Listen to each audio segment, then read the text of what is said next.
This episode of the show is brought to you by Audible.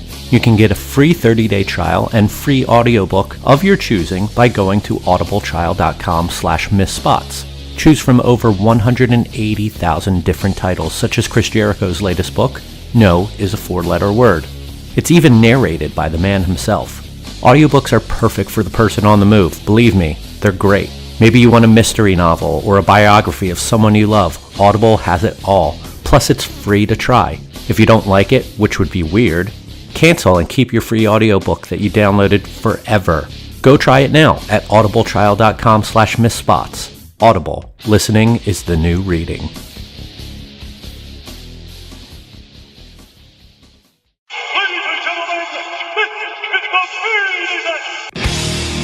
Time to play the game. Time to play the game.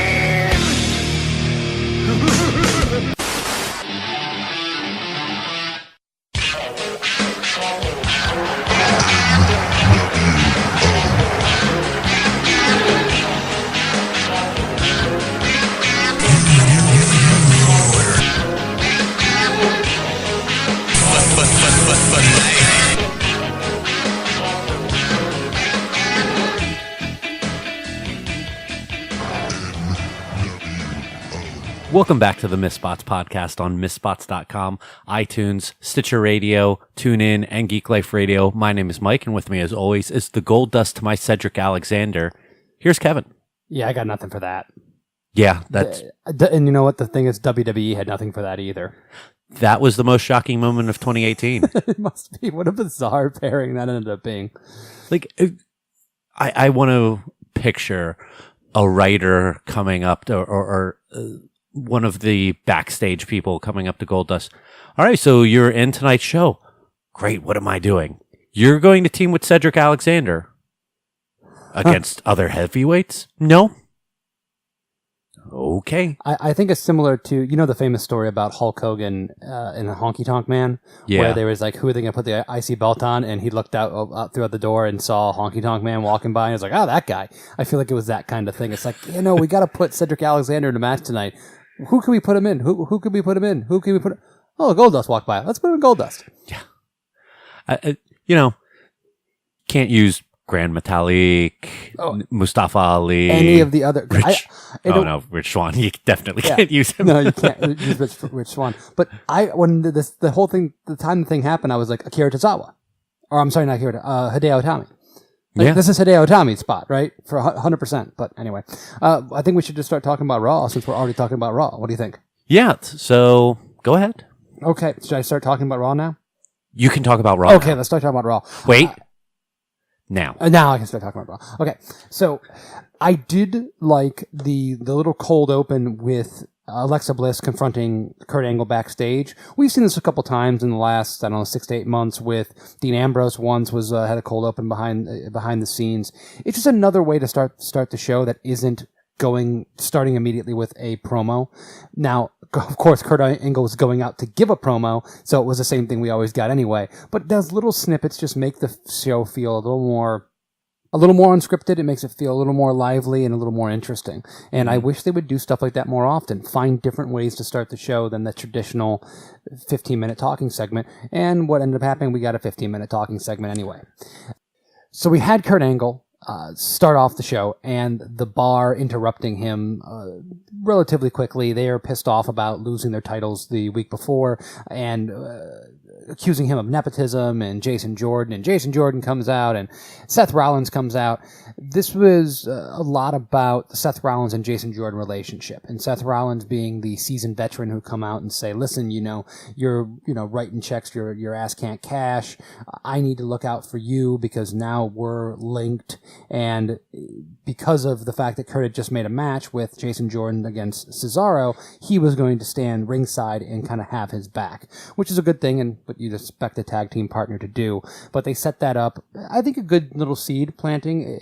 We're continuing to see we knew that these were not going to be it's tag begrudging. team. Yeah, we knew this was not going to be a team that clicked. It was all going to be about the fact that Jason Jordan is really a heel and really kind of a sniveling, nefarious, trying to use that nepotism to further his advances in the WWE. Mm-hmm. So that's how we had that whole setup there. I really liked what Jason Jordan did in the match, though. I will say that. I like the fact that Cesaro was working the knee the whole time. Jordan sold really, really well, including having to put his one leg up when he was bridging with the Northern Light suplex. And just little things like that show me that Jason Jordan really gets it inside the ring. And we've always looked at him as kind of the hot tag when he was with American Alpha, but it looks like he's really continuing to grow and really learning the business well. Yeah, and he's shown improved skills in the ring with Cena and Reigns and Joe over the weeks, and then he's in there with another good hand. And Cesaro, I thought this was a good match. The crowd didn't really seem to think so. No, the crowd was really rough. They were in Miami, right? Yeah. That's typical. We're from South Florida, we can say that. The match ends with Jason Jordan picking up the victory, and there was some outside shenanigans. It wasn't really interference, so to speak, but there was somewhat of a distraction for Jordan to get the win. And then you had some showboating on the outside, and Seth Rollins kind of showing his distaste for that very visually, right?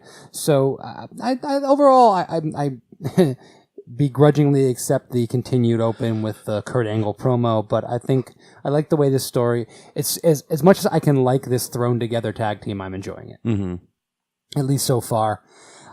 Bray Wyatt is in a match with Apollo Crews, and this is was this a match in your opinion that went on a little too long? Yes, absolutely did. This wasn't... I think they had a commercial break in there. They had a commercial break. And listen, we have complained that they haven't used Apollo Crews correctly, but it gets to a point where a guy is not... He's just not in Bray Wyatt's league.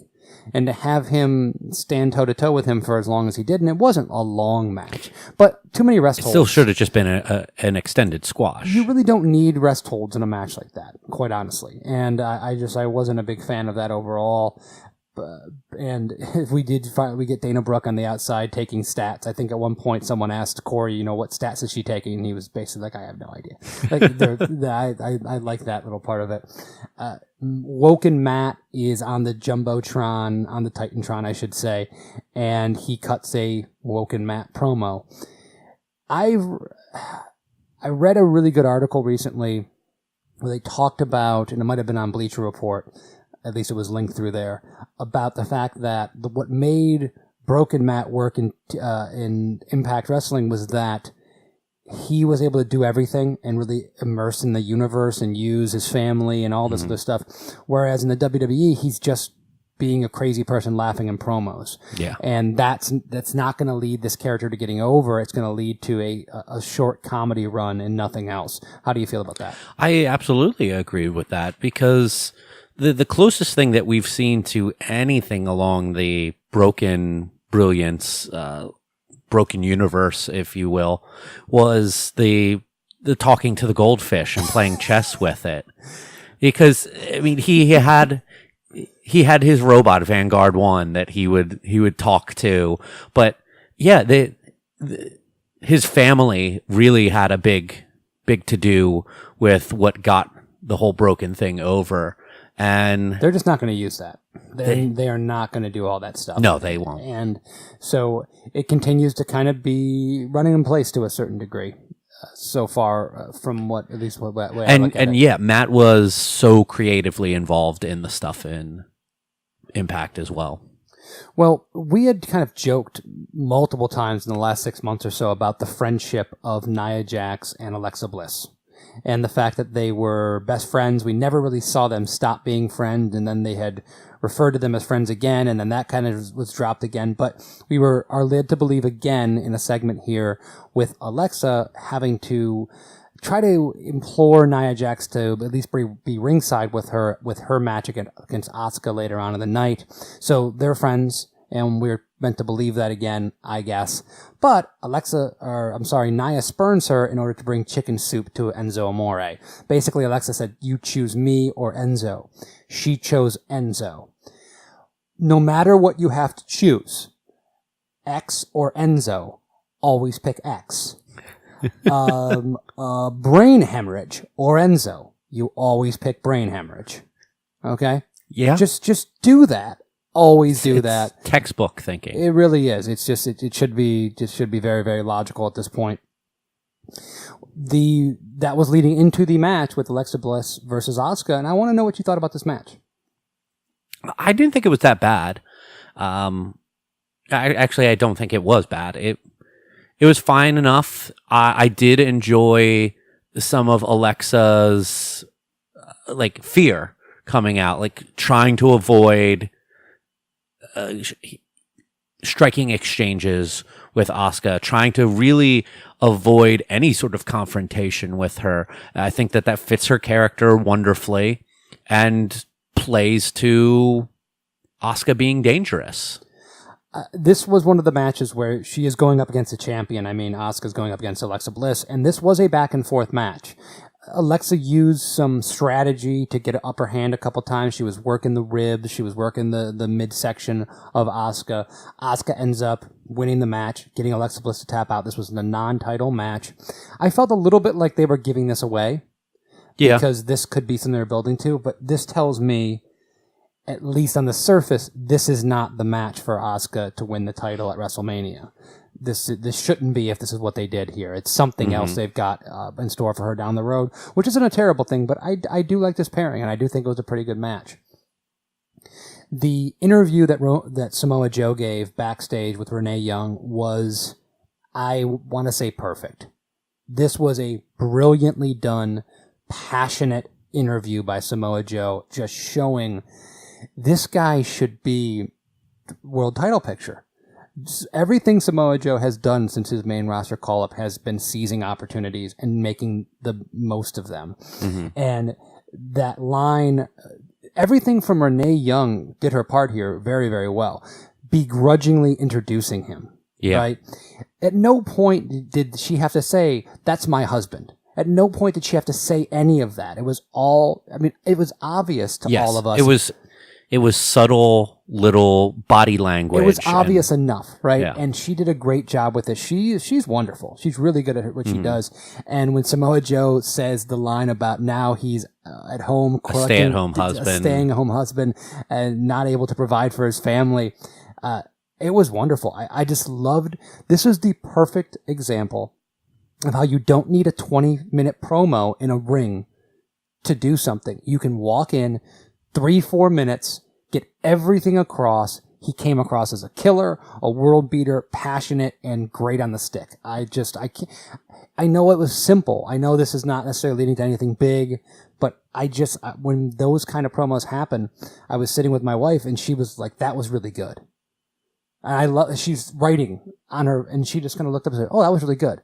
That's what I watch professional wrestling for. Mm-hmm. It's very simple, very small, but that's what I watch professional wrestling. Yeah, probably his best promo since ever. But no, but he's done a lot of those recently. Yeah, which is great. He really is money in a lot of ways over here.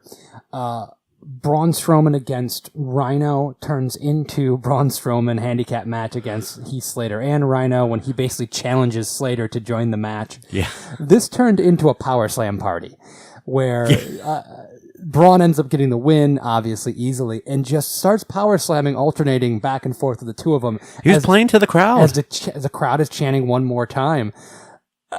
The guy, he is in the world title picture right now, but he's on a different plane in a lot of ways to the crowd. Yeah, they really need to do something with him while the iron's hot. I know all their plans. This is one of those things where I think that they made a mistake in not pulling the trigger on Braun Strowman with the Universal title already. I think by the time they're going to do it, probably sometime late next year, it's going to be they might have already missed their opportunity with him. Who knows? I hope I'm wrong on that, because I love when you see a guy that over and that popular. That's wonderful. The interview backstage with the 2/3 of the Shield and Jason Jordan interrupting them and saying "believe that," I just liked it. I did too. I am starting to really like Jason Jordan's work. It was kind of like this fucking guy. Yeah, and both the guys, Roman and Seth, sold it exactly the same way. And these are the little things. Jason Jordan, in my opinion, has turned a corner in a certain way, and I know he's not getting the crowd reaction still that they want him to, but I think he's on the way to doing it. And if he can turn this whole Kurt Angle fatherhood thing into something positive, they were right. I'll be able to say they were right. They made that work. The WWE made that work. Mm-hmm. Finn announcing his entrance into the Royal Rumble, to me, is just sad because I just know that Finn's not going to win the Royal Rumble. But the whole way he did it was sad. He goes, I was the first champion, the first Universal Champion, and I never got my rematch. So I'm going to go into the Royal Rumble. Like, it's like, you people won't give me a rematch, so I'm going to have to do this. It was so sad to hear. The cool part about this is that his tag team partners in the 6-man match later on are the Good Brothers. Yeah. That's Anderson and Gallows. It's the Bullet Club. It's the Club, whatever you want to call it. If they're not going to give Finn... If they're not going to put him back in the world title picture, if they're not going to put him in the IC title picture, put him with these guys and make another interesting faction. Let these guys do some good work together. So maybe this is a consolation prize for Finn, since they decided not to roll with him at Royal Rumble. And it's something for Anderson and Gallows to do too. Of course, and they've been so underutilized. Yeah, which is just a shame. We got a rematch from the week before, which was set up in the beginning of the night. We did get 3 big matches set up at the beginning of the night. We didn't have a lot of this other than the first match, which was made on the spot. Most of these matches were booked, and we knew it. We got Samoa Joe versus Roman Reigns again. This time, if Roman Reigns gets disqualified, he will lose the title.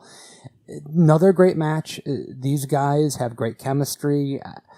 I want to see these guys for the world title. But now I think we've probably seen them already too many times recently to make that happen at any time in the near future. But Roman Reigns, against all odds, we had 2 or 3, are they going to DQ him kind of spots? But end of the day, Roman hits a spear and gets the win. I got to feel bad for Joe here. He has so much momentum. He's doing so well.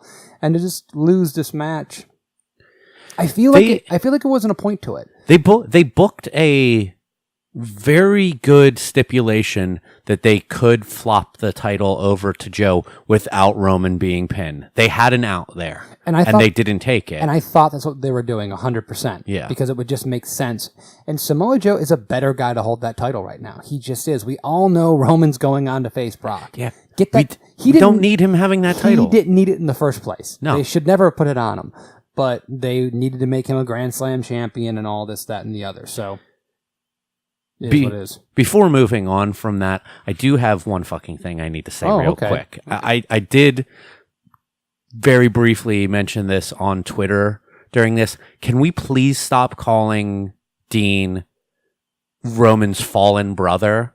Because 1, Dean is alive, and 2, Roman has lost his actual brother. And I feel that that's insulting to him and his family.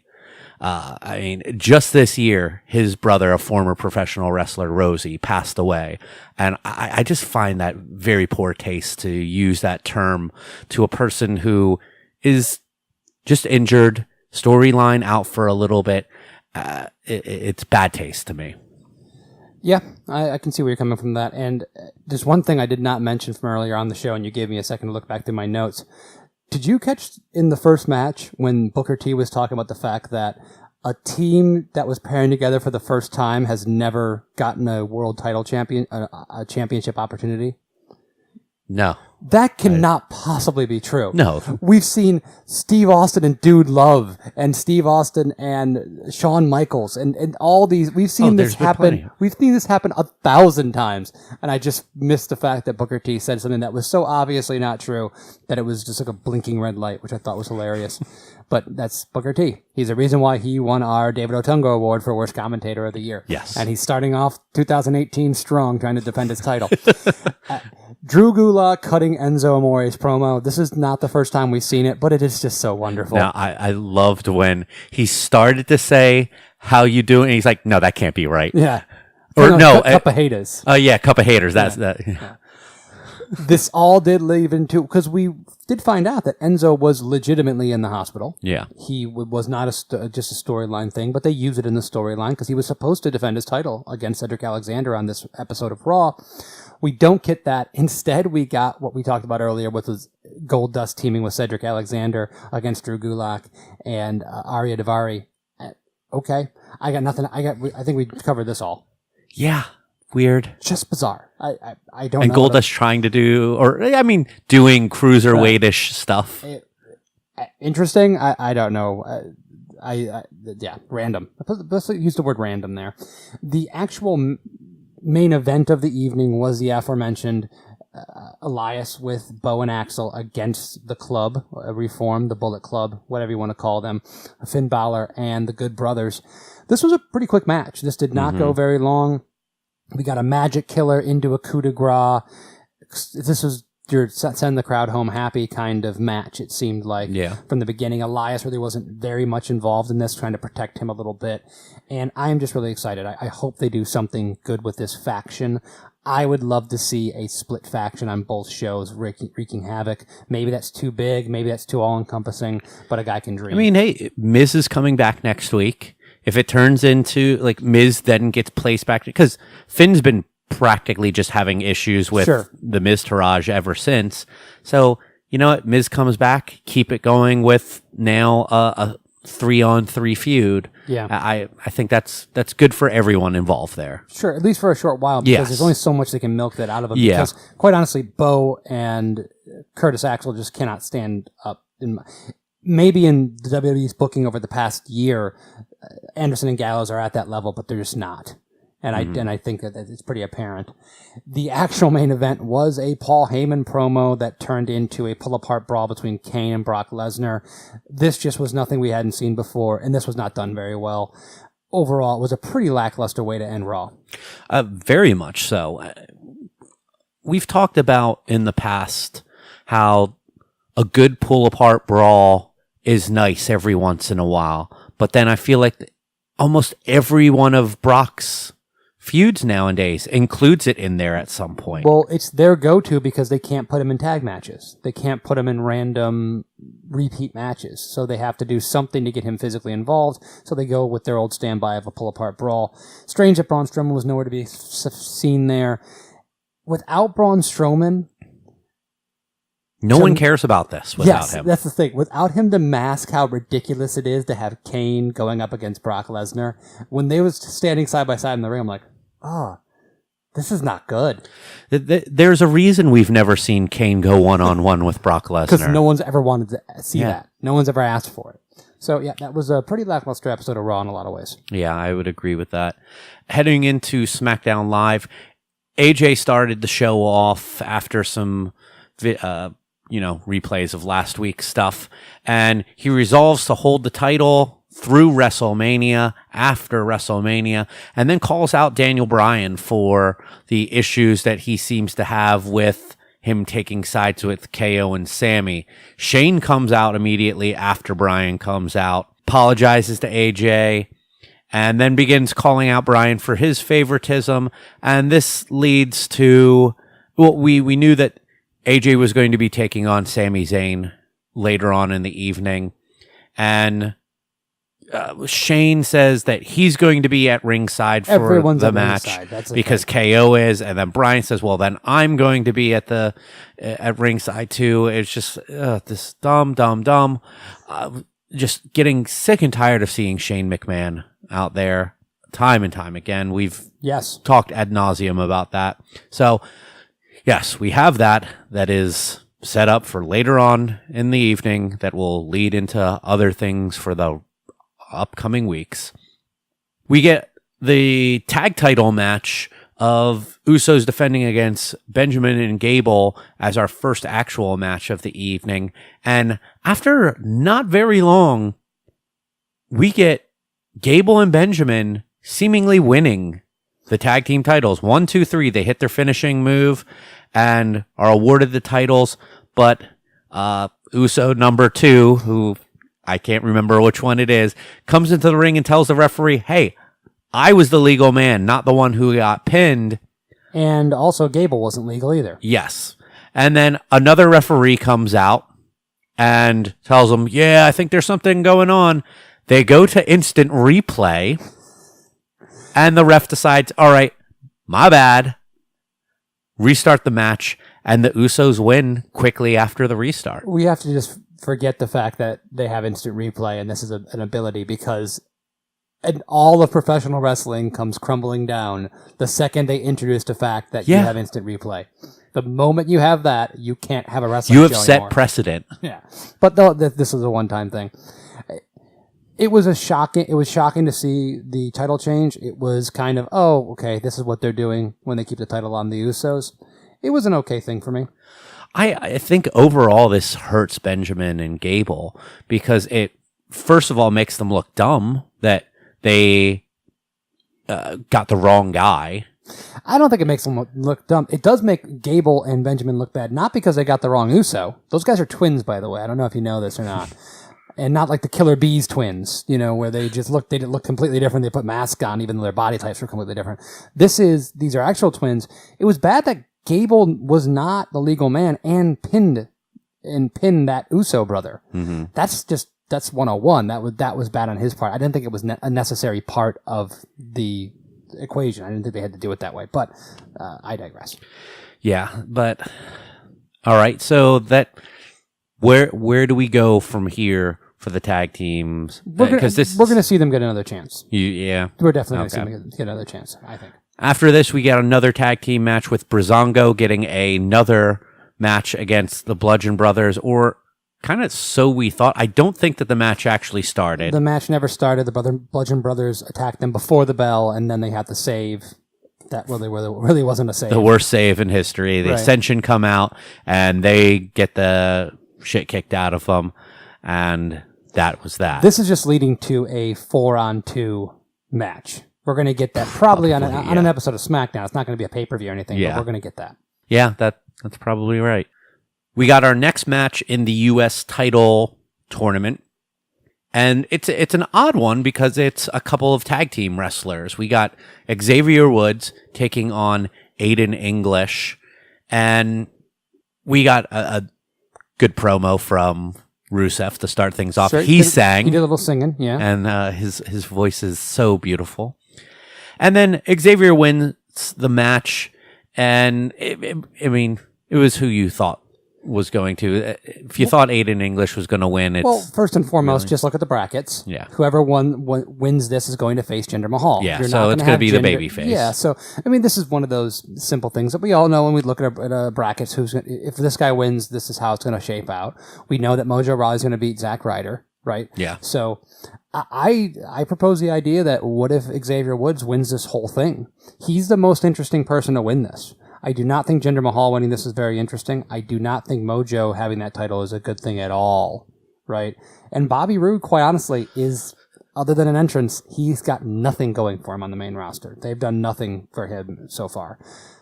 Woods is the most interesting guy. That could lead to a fracture in the New Day with maybe Big E getting jealous of him. Mm-hmm. And what I think would be a great heel turn for him that we've been predicting now for a couple of years.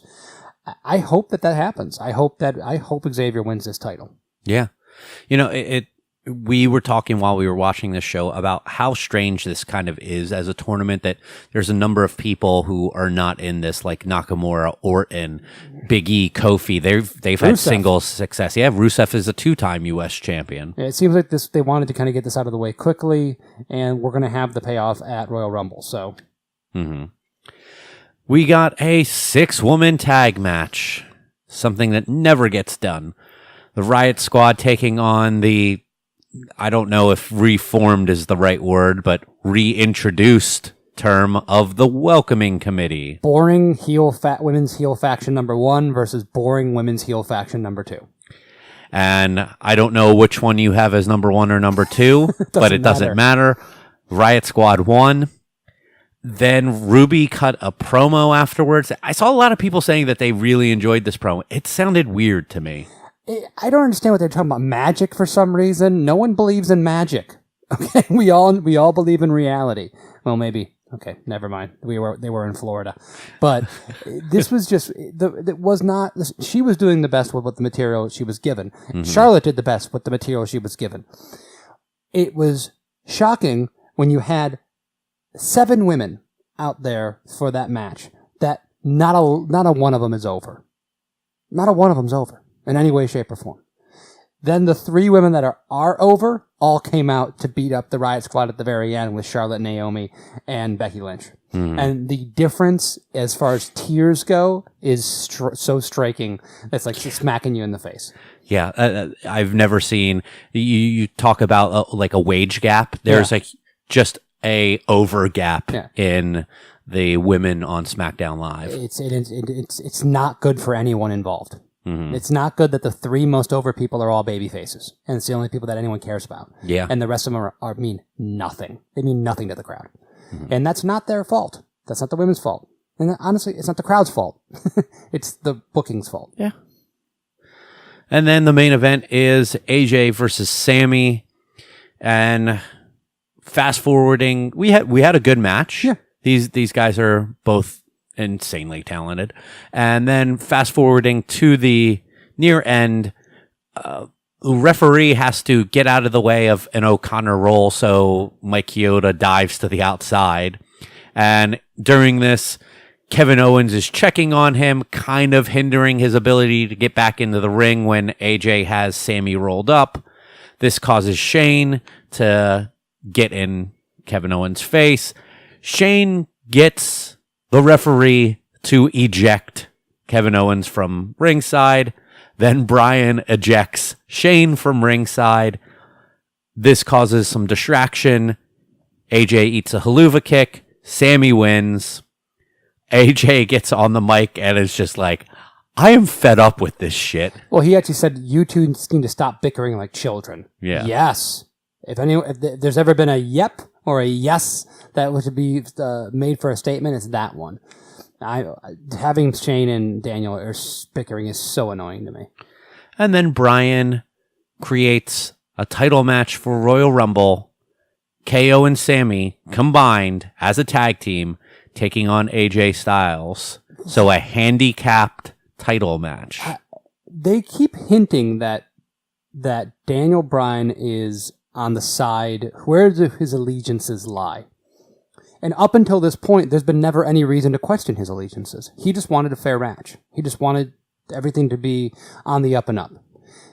Booking this match is ludicrous. Why would you take your champion and book him against 2 people who have been cheating consistently? It makes Daniel Bryan look like an idiot or a heel.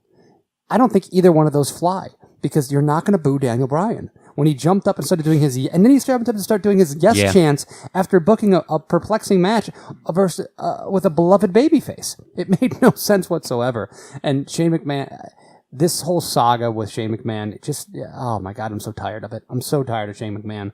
And if you're going to ask me now to say that Daniel Bryan is the bad guy and Shane is the good guy, if they would have done it the other way around and they want to get that as a way to get Shane off TV or have a payoff with Daniel's side triumphing, I'm not for that, but at least it's the best outcome. If you want me to cheer Shane McMahon over Daniel Bryan, go fuck yourself. That's not going to happen. Yeah. Okay, Shane McMahon is annoying. He's boring. He's overplayed. It's not going to happen. Mm-hmm. All right, so that does it for SmackDown Live. We wanted to get the TV shows out of the way pretty quickly, and I think we did a good job at that because we got a lot of other stuff we want to go over. We want to go over our predictions that we made at the beginning of 2017 for what we thought would happen throughout the year. See how we did with those. Mm-hmm. Don't think we did very good with them. Kevin also went down all of our pay-per-view predictions, all of the WWE pay-per-views and the NXT TakeOver shows that we made predictions on episodes, calculated our right and wrong answers, and will unveil to us who had the best record. Well, let's just do that right now. Okay. Let's just start right into that. So I just want to remind you what last year looked like. Last year, you were 6-5-9 against me. I was 5-6-9 against you. We tied 9 times, 9 pay-per-views. You won 6 pay-per-views and lost 5 pay-per-views, and me vice versa. Obviously, we were only going against each other. But overall, you had 89 wins and 40 losses to my 82 wins and 47 losses. So last year, about 69%. you were on your predictions, and I was 63.5%. So pretty good there. Yeah. I have to also remind that I completely dominated the first 3 quarters of last year. I won, it looks like... You're talking about 2016. 2016, because we are in 2018 now. Oh, I know, but Yeah, I'm just showing that I I faded down the stretch. The reason why you end up winning because I lost 5 of the last 6 pay-per-views, and we tied the only other one. So I was looking really good to the very end, and I lost my mind and kept you went 7-0-1, and I went 3-3 in the same pay-per-view at the end of the last year. So that was last year. 2017, what do you think happened, Mike? Who do you think you won, or do you think I won? I think you probably won. So because you have a shit-eating grin on your face that the audience can't see. You just look so proud of yourself right now. I will say that the pattern was almost identical with a different result. I once again dominated the first part of the calendar and lost 3 of the last 5, not winning any of them. At the very end of the year. So I need to just start picking exactly what you do at the end of the year, and I'll be golden. For some reason, I lose my mind and start losing consistently at the end of the year. Maybe I just get tired or whatever it is. But I won 5. You won... I won 8. You won 5, and we tied 8. So we tied about the same amount as last year. I went 8-5. You went 5-8. Okay. And overall pay-per-views. The percentages, I was 93-50. With my all overall predictions, you were 87-56. So only 6 matches off for actual. Yes. What? Oh, okay. Yeah. I had pretty close. Yeah, pretty close, and closer than last year with total matches, but a little farther apart in win versus losses. Yeah. And it was really, honestly, it wasn't me getting much better because I went from 63.5 to 65%, very close. You went from 69% to 60%. So your win rate just dropped significantly. So it was more you coming back to the pack than me catching up and dominating. That's how I ended up winning it. We once again, just like last year, we both lost 2 pay-per-views. Basically had losing records twice, both in Payback. We both went 3-5. In Extreme Rules, we both went 2-4. Those are 2 of our worst showings. The biggest streak for consecutive wins. I didn't write that one down. Oh, consecutive wins without tying was we both did it twice. We won 2 in a row. We had a lot of ties in between there. But the most without a loss was 13 straight pay-per-views. I went without a loss. Between Fastlane and No Mercy, I won, it looks like 7 times, and we tied 6 times between those 2. And it was just a long streak of losing or tying on your side. And then you swept at the end of the year. You won 3, and we tied 2, and I lost 3 and tied 2. So you basically caught up near the very end, but it wasn't as disparate, I should say, at the very end of the year. So yeah, I think overall, 60%, 65%, 70% in that range. That's pretty good for picking pay-per-view matches. Yeah, I mean, it's not higher than that, which would be no. We're not about to go running to Vegas with our predictions here. But overall, there was 2 or 3 times listening back to these where I described exactly what I thought would happen and then just said, "Yeah, I'm picking this guy instead." And you do that a good bit. And it happened especially near the end of the year where I was like, "Oh, I got this one. Oh, god damn it! Why'd I pick this person?" So yeah, it was fun. It was fun going back and listening to them because we also make a lot of predictions that are very specific.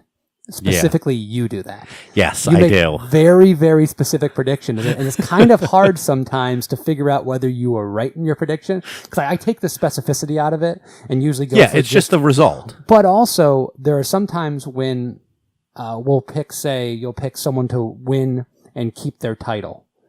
And they lose via DQ, but still keep their title. That's hard. Did we win or lose that one? They actually lost the match, but the result was what we had predicted. So there, I tend to either throw that match out, if we both pick it that way, or something of that nature. There's a little bit of wiggle room in there to kind of Okay. like interpretation when things like that happen. I'm glad that we have you around for all of this. It's actually pretty fun to go back and listen to all those. But yeah, so 2016, Mike, you won. 2017, I won. So 2018, we're 1-1 here. Our So- new co-host will win. Someone yet to be revealed. But we have a goal now. Our goal is to get about 70%. Okay. 70% prediction. And I think I can get there specifically if I just start listening to you On after- tag team matches? from Hell in the Cell on, whatever Mike says goes. That's just the way it happens. That's just the way it works. And Well, you've also given me credit on tag team match picking, or and- tag team titles specifically. twice late in the year, you picked a tag match. I said I should go with Mike and didn't. And I was right. You won, for sure. And I also have to point out that only one pay-per-view Takeover Orlando, which was only 4 matches, was the only time that we did not miss a match. So we were both 4-0 in that one. And we had a couple times, I had 4 other times where I only lost 1 match, and you had 2 other times where you only lost 1 match. Okay. So all fun little tidbits. Yeah. That, you did a good job with taking in all that information. Well, I was going to use our statistician Dana Brooke, but she was wooed over to Titus Worldwide, and she wasn't able to do it for me. He has better pay. He does. And insurance. It's also apparently. worldwide. I mean, this isn't Miss Spots worldwide. It'd be a whole different thing. So you good with that? Yeah. You ready to you ready to I'm throw not down, good with it, but I got to accept it. throw down the gauntlet? And the thing I also love about you, Mike, is that you were so trusting, because I could be lying through my teeth. Could have made all that up. I didn't even listen to a word of it. You know, I I would have never thought that you were lying until you say, I could have been lying. I just filled in numbers that sounded about right. No, I actually did. And this is honor. This is my Honor honor on system? the line. No, it's my honor on the line. We should roll right into our predictions from 2016 that were for 2017. Yeah. And this was another predictive thing. Mike, you didn't do real well. I figured as much. So you were, by my calculation, you were 2-5-1 in your 8 predictions. Two's more than I would have thought I got. 2 predictions that you got were Asuka will spend more time, considerably more time, in NXT than on the main roster.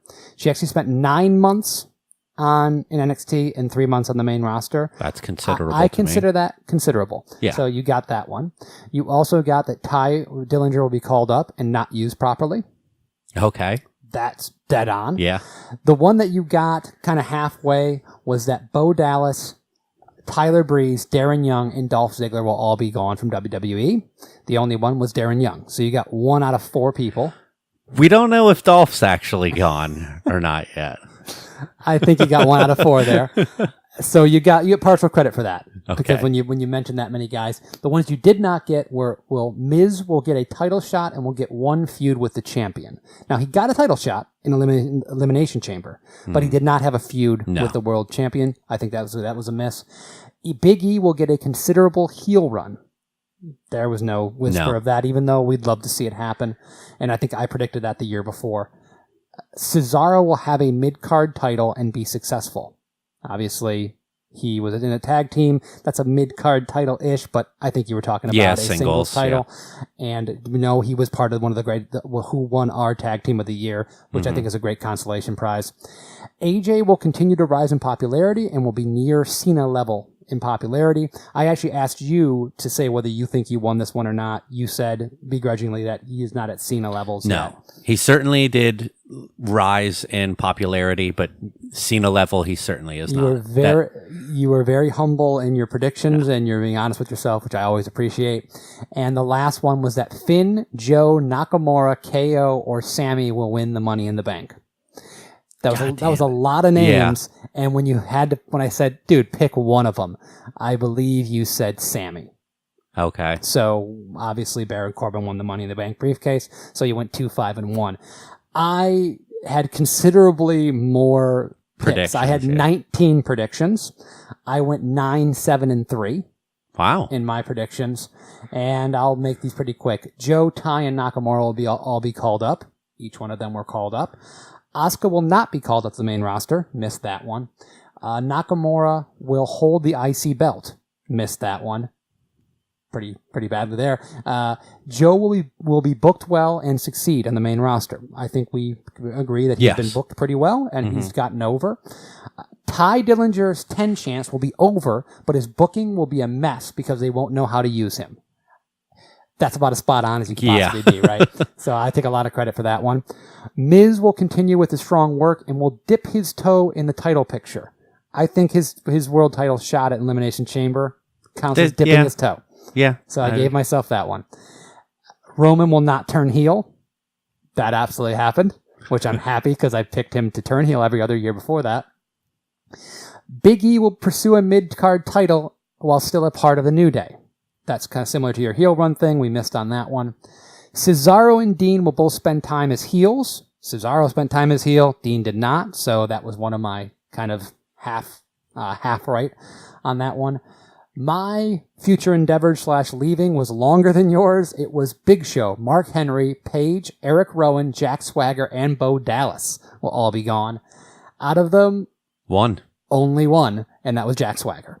So I whiffed a little more on that one, even though Paige looked like a good one a couple times throughout the year. So I missed there. I had Sammy and Baron will be having breakout years. Sami Zayn and Baron Corbin. I asked you to judge that one. Well, I think that Sammy's heel turn has kind of broken out, so to speak, and that Baron Corbin has had a lot of success with the Money in the Bank briefcase, feuding with John Cena, U.S. title.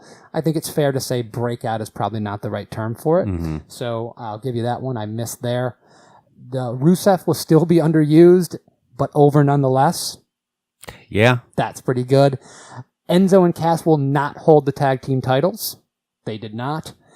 Tyler and the Vaudevillains will both be sent back down to NXT to see some time in matches. I've picked this now twice in a row that someone will be utilized on the NXT roster from the main roster, and 2 years in a row it didn't happen. So I omitted that from my predictions this year. Roman, Eva Marie, and 205 Live will fail to get over with the crowd. Roman, Eva Marie, and 205 Live. My critique of that is Eva Marie and 205 Live. No. Roman Reigns, I think, got over with the crowd. I think that he did a little bit, yeah. So I gave myself 2 out of 3 for that one. So I did not win that one. Finn will not win back the Universal Championship. Hit that one. Sheamus will be one of the more interesting stars on the roster, and no one will care. That's definitely not true. He's been in the best tag team in the company, and I think that people care. So that was a miss. KO will lose the Universal title and will not hold it again during the year. That obviously happened. And then my big prediction, which is the second year in a row I made a prediction that was very long and convoluted and could not possibly come true, was Cena will win the title against AJ at Royal Rumble, defend the title against Undertaker at WrestleMania, lose it to Bray Wyatt after WrestleMania, who will then lose it to AJ Styles. The first one of those things did not happen, therefore none of the rest of it happened, and nothing even close happened around there. But I will say Bray did win the title. Yeah. At some point. So there was one thing in there that was slightly on, but other than that, a big whiff on that. So 9, 7, and 3 for my predictions.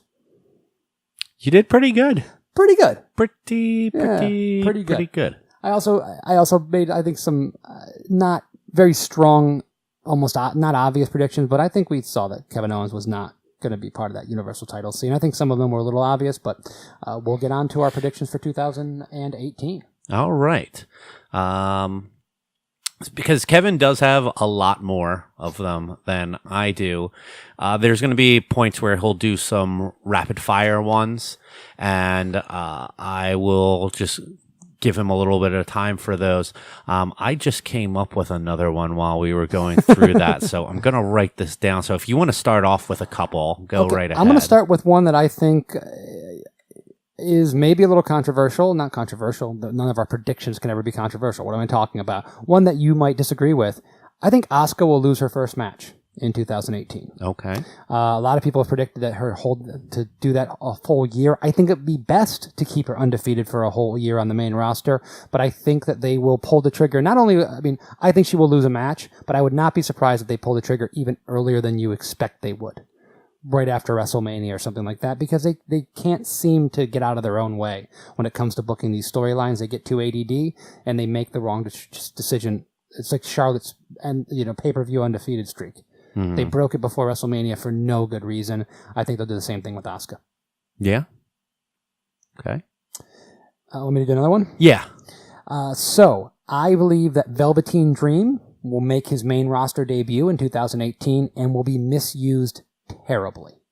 I'm predicting Ty Dillinger-like, but more featured, but booked so poorly and so one-dimensionally, which he's not being done on NXT television, that they will waste him completely and force him into a new gimmick down the road.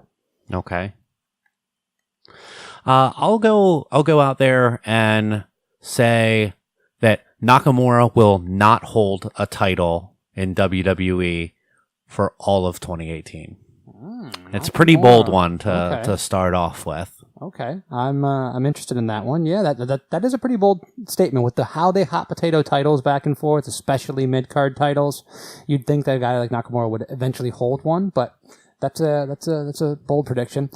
I believe that Bobby Roode will continue to be an afterthought. I think that he will be pretty much an also-ran in that division. I think even a heel turn later on will be so half-hearted that he's just going to be a guy, and he'll be one of these guys that Vince gets to say, see, he wasn't on our level. Mm-hmm. He just worked in NXT.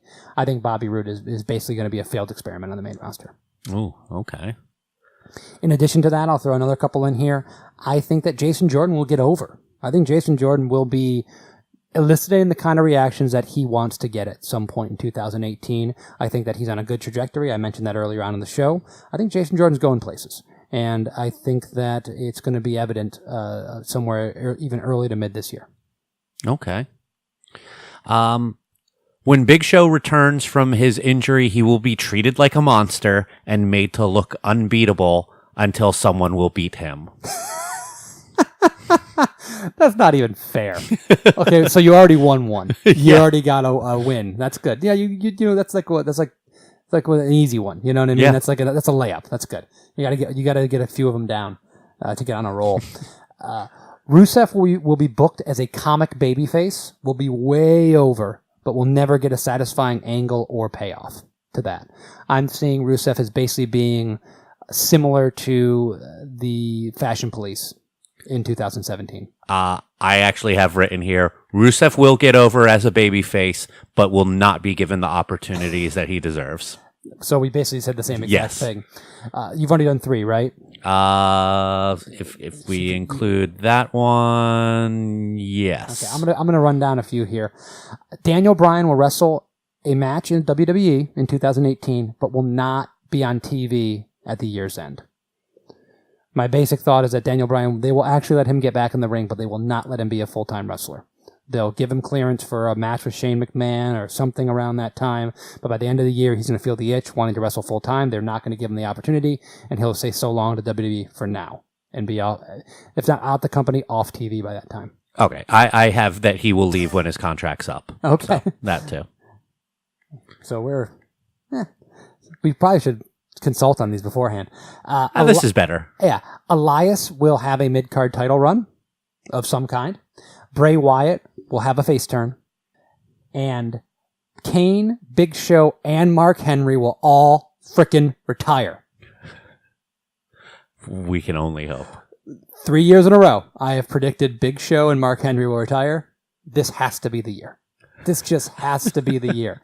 I think Mark Henry's wrestled like one match this whole year on TV. Yeah, I'm trying to think of when I recall him being on there. So yeah, those are 3 quick fire ones. Elias Sampson mid-card title run, Bray Wyatt babyface turn at some point, and then those 3 guys leaving at some point in 2018. Okay.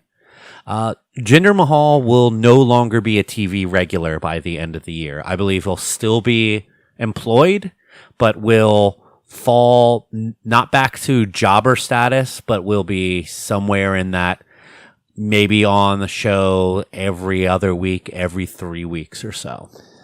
That's funny that you had that as one of your predictions. One of my predictions, which I did not actually go with, but I have a feeling, is that we will actually look at Jinder Mahal in 2018 as a solid hand, and as a kind of improved person.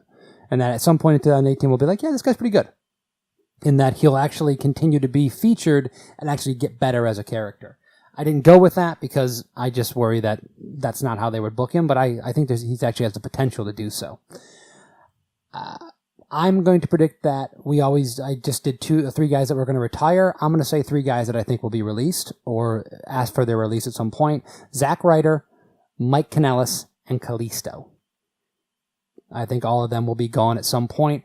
And one of the reasons why I think Kalisto will be gone because 205 Live is going to die. 205 Live will not be a thing. I think the Cruiserweights will still be a part of Raw, but I do not think that they'll have their own show to do it on. Okay. I'll do my releases now.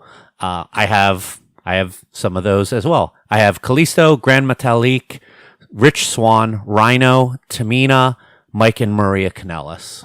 Okay, well, got a few of those on there. I was actually thinking about Rhino myself, just because I feel like he's going to end up doing something else, and he's trying to get his hand. He's trying to be in politics and stuff. So I thought that might be a good one. How many do you have left? 1, 2, 3, 4, 5. Okay, so you have. Yeah, I've added some more over the course. That's awesome. I'll give you 2 here. Neville will be back. Neville will appear and wrestle in 2018. And Miz will enter the world title picture properly. Meaning that Miz will actually be in a world title feud. If not winning the world title, he will be back in the main event, rightfully so, probably on SmackDown, I believe. Okay. But I believe he will be up there. Okay. I am going to do my NXT call-ups, who I believe will be called up this year. Drew McIntyre, once he is cleared. Velveteen Dream. Billie Kay and Peyton Royce. Lars Sullivan. And Aleister Black. But Aleister Black will be poorly misused. I have an Aleister Black one, but it's not about going up to the main roster. Aleister Black will hold the NXT Championship. Okay. That's my only real NXT prediction for this year, is that he will be holding that #1 title in that promotion. I also have that AJ Styles and Nakamura will wrestle at WrestleMania. Not necessarily for the title, but they will wrestle. That will be their match at WrestleMania. Okay. I believe some people will be sent back to NXT, and I'm going with Ty, Breezango, and all of Titus Worldwide. I think that they could actually get over with the NXT crowd, and you could probably bring in the Street Profits into their group down there and be an insanely over faction. It's actually a pretty good idea, and we've talked about this several times because we think that it's a good way to utilize talent back on NXT. Plus, Triple H has also went on record earlier last month in saying that he believes that there are going to be people who go down to NXT. Well, that helps to do that. And I think you've mentioned some good people that could do that in general. So I didn't make any of those predictions this year. That probably means that's why they're going to happen. The Shield, the Bar, and the New Day will all break up. I think the Shield's pretty obvious. Yeah. But the Bar breaking up may or may not happen, and the New Day has been teased. We have never really been teased properly, but they've always kept them together because they're so popular. But I do think 2018 will see the end of all 3 of those teams, and we'll hopefully have new factions coming up to replace them and get the ball rolling there.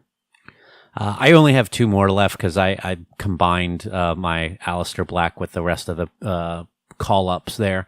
So I'll do my next to last one, and this you might think is a layup as well, and it's very specific. Triple H will have a short, clumsy feud leading to a Mania match with someone that he will lose and then go away with the winner not really gaining anything from it. That's pretty much of a layup too, but the not gaining anything from it is could or could not happen. It also could end up being a part-timer. And I think you'll be pretty safe saying they're not going to gain anything by having him feud with a part-timer. So that's a pretty close one. I'm going to give you I made predictions for who are going to win 3 of our awards next year. Oh, really? So I am predicting that Charlotte will be the female wrestler of the year. I am predicting that The Miz will be the male wrestler of the year. And I am predicting that The Revival will be the tag team of the year. Okay. Those are my 3 predictions for that for next year. All right. My last one. This is going to seem really far from way past right field. This one's out there? Yeah. It's not even in the bleachers. Bray Wyatt will win a singles title and have a run with it. That's not too far out. Winning a singles title, he could win the IC belt or the unit. Everybody wins the IC or the US title. That's not too crazy. Well, it took a while for him to get any sort of title. But especially if he gets a babyface turn that I predicted, it easily could happen. Mm-hmm. I think it's probably 50-50-ish, or maybe a little bit less than that. But I don't think it's crazy. I have a couple here that are my typical a lot of stuff has to happen kind of thing. The first one's actually not as much, but Roman Reigns will not turn heel. I keep doing that because I want WWE to prove me wrong and spite me. He will get his best Mania reaction to date in beating Brock Lesnar, but with stagnant booking and too much repetitiveness, by the end of the year, he will be back to being booed by the majority of the crowd. So I think his popularity will actually peak around Mania, but they're going to fall into the same repetitive mistakes they continue to make with him, because I just don't think they have a good vision and I don't think they have the character well developed. Mm-hmm. So I think that's going to happen for Roman Reigns. And just like last year, I booked basically the world title through the whole year. I'm booking John Cena for 2018. John Cena will not break Ric Flair's record for world titles, holding the world title. Reigns, that was what word I was looking for, in 2018. They will run an angle through the whole year about Cena not being able to get over the hump and win that. Being a part-timer, not being there all the time, that will be a consistent angle where Cena has opportunities but cannot win it, but he will win it. That angle will culminate in the Royal Rumble 2019, and Cena will win his record-breaking championship reign. Not at Royal Rumble in 3 weeks, but next year's Royal Rumble. Okay. And also, I just think that'd be a really good storyline. And then he could put someone over at WrestleMania and then can truly go more part-time. Absolutely. And also, because we all know it's going to happen, it'd be nice to run an angle where he's not successful, where he's not Super Cena, where he's doubting himself, maybe similar to the original Rock and Cena booking from some years back. And I think it could work. I think it'd be a good thing to get him motivated to do something and play a little bit outside of his box, out of the box he's been in for a long time. Mm-hmm. Once again, it will not happen. A lot of things have to happen to make that work, but that's my out there, very specific prediction for 2018. All right. And that's it. So I did 21 this year, by the way. Yeah. At the end of things, I had 1, 2, 3, 4, 5, 6, 7, 8, 9, 10. Okay. So one more than I had last year. I feel like doing this whole shotgun method also pads my stats a little bit, so that also makes me look good. Yeah. You got that. Yeah. Well, that does it for recapping our predictions and our pay-per-view predictions from last year, and giving our predictions for what we think is going to happen in 2018. What do you think is going to happen? Is there anything that you feel strongly about? Let us know. Tell us on social media, on Twitter or Instagram or Facebook at MissSpots. You can always follow us on those as well. That would be lovely. Do you have anything else that you want to go over? Other than to say that I'm probably 100% right on 21 out of 21 of these, and I'm going to destroy you in the pay-per-view match guessing for 2018. It's not even going to be close. So suck on that, Mike. Them sounds like fighting words. I was going to just say, well, fuck you. That would have been better. Yeah. All right. Well, thanks everyone for joining us on the show. I already gave the social media things, but make sure that you check out our podcast. Let friends, family, anyone that is into pro wrestling know about us, that they can listen to us on our website, misspotspodcast.com, or simply missspots.com, iTunes, Stitcher, TuneIn, Geek Life Radio, Google Play Music, all of those great locations. You can stream us and hear us every single week on Thursday to the device of your choice. For Kevin, my name's Mike. Happy New Year. Good night. Good wrestling.